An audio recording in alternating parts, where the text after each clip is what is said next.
I am every woman, it's all in me. Anything you want done, baby, I do it naturally. Whoa, whoa, whoa, whoa, whoa, whoa. I am every woman, it's all in me.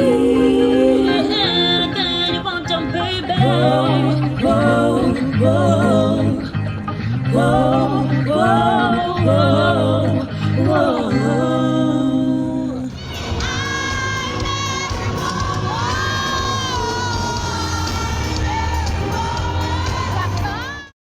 Bum ba-dum, bum ba-dum, bum ba-dum, ba-dum, ba-dum, ba-dum, bum ba-dum, bum ba-dum, bum ba-dum, ba-dum, ba-dum, ba-dum. Wozani, wozani, wozani, wozani, wozani, wozani, wozani. Bum ba-dum, bum ba-dum, bum ba-dum, ba-dum, ba-dum, ba-dum, bum ba-dum, bum ba-dum. Ngiyedamukela kuleli khaya elifudumele lezindaba ezihlabahlosile zolimi lwesiZulu ezizokwenza ulokhu ubuya njalo njalo ukuzozilalela. Hlala phansi ke unethezeke ubize nabanye nizothola intokozo nokwazi isiZulu kangcono. Igama lami nginguLungile. Ungangibiza Mamlungi, Auntie Lungi noma Sisilungi. Lezi zindaba zicashunwe ngokusemthethweni ezincwadini zabakwa-Shuter and Shooter Publishers, abashicileli bezincwadi abaphambili iminyaka engaphezu kweyikhulu.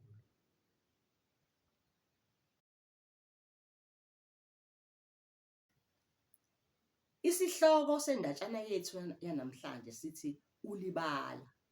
Ulibala igama lomfana. Ake sizwe ukuthi lo mfana ulibala wenzani kule ndatshana. Kwathi eseqedile ukuzibhala umfundisi wazimemeza zonke ngamabizo azo. Uma eseqedile wazibuza wathi, "Bantwana, nibhaliwe nonke na?" "Yebo mnumzana, sibhaliwe. Kodwa ukhona umfana ozayo. Ubesilandela kude, ehamba kancane. Onganga lona." Isho ikhomba omunye umfana. Kuthe kulowo mzuzwana angene ulibala. Ame ngasemnyango, abheke phansi njalo manje esenamahloni. Uye lona esimshoyo, sekusho enye yezingane. "Uye lona?" kubuza umfundisi. "Yebo," kuvuma izingane. "Woza lapha mfana," kusho uthisha embhekisisa. Wenyuka kancane ulibala esebheke phansi njalo, phela azi ukuthi amehlo amaningi asathe njo kuye.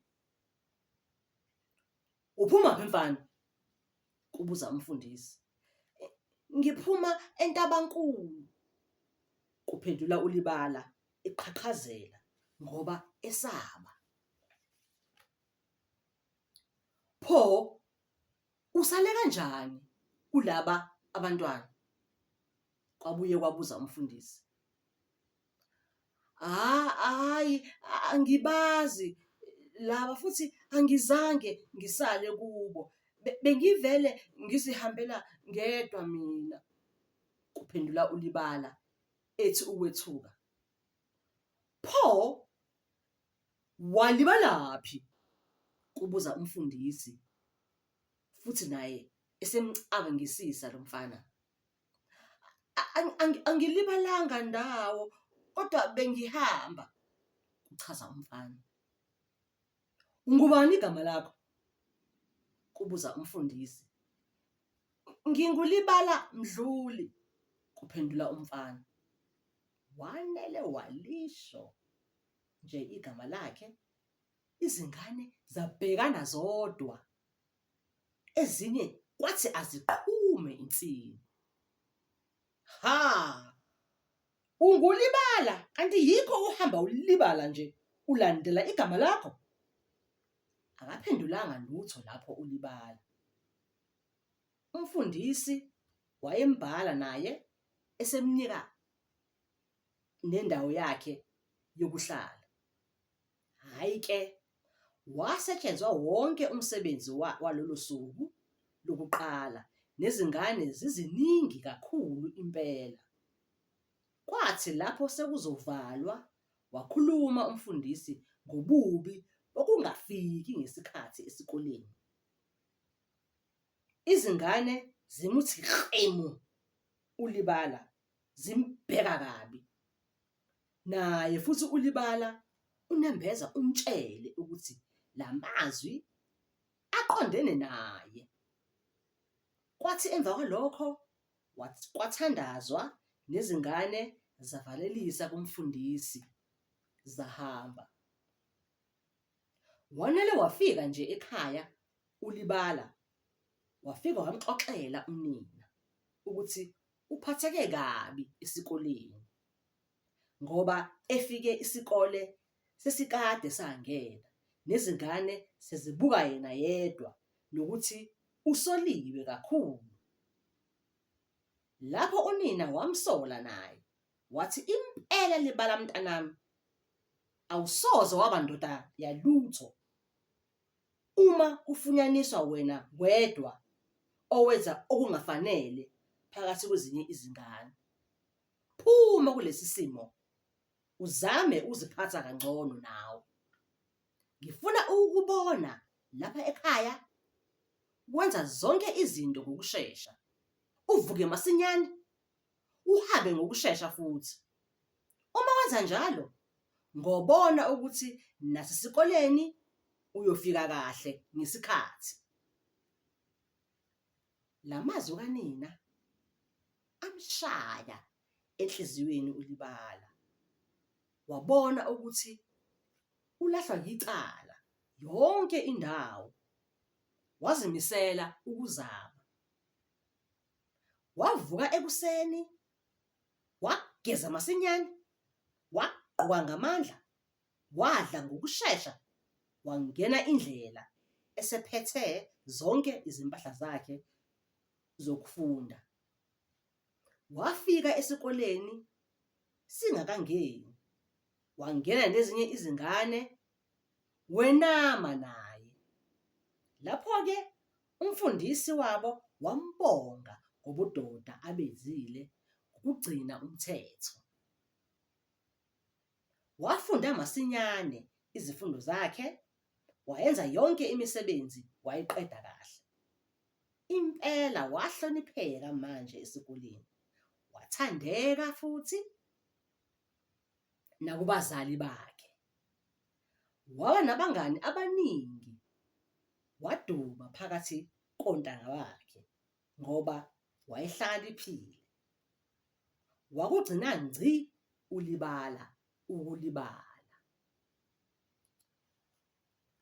Iphela lapho-ke indatshana yethu yanamhlanje ekhuluma ngolibala. Awudingi nokuthi ngisho ukuthi isiphi isifundo esisitholayo kule ndaba, ngoba iyazisho nje. Uma ungagcini isikhathi, kuningi okuzomoshakala empilweni yakho.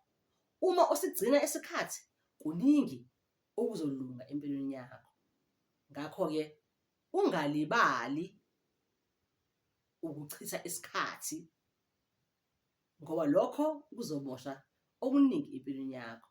Zama ngaso sonke isikhathi ukuthi izinto uzenze ngesikhathi, ukuze yonke into yakho, impilo yakho nje ihlangane, futhi ube umuntu othandekayo nomuntu ophumelelayo empilweni.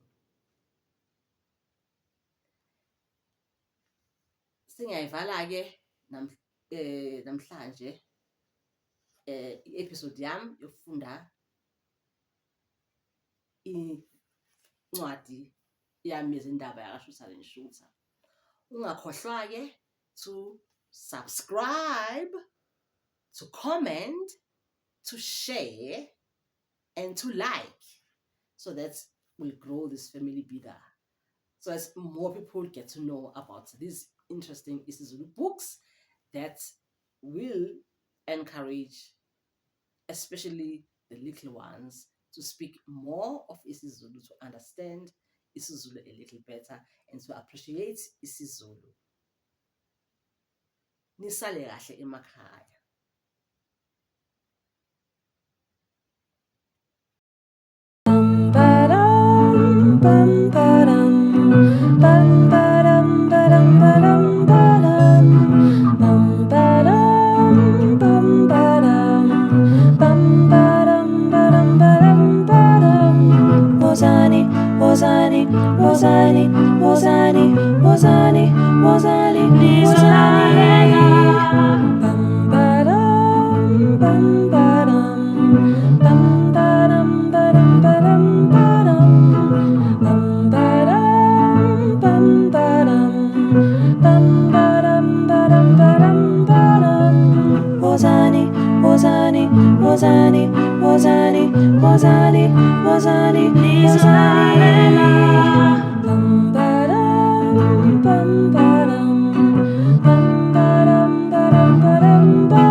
Wozani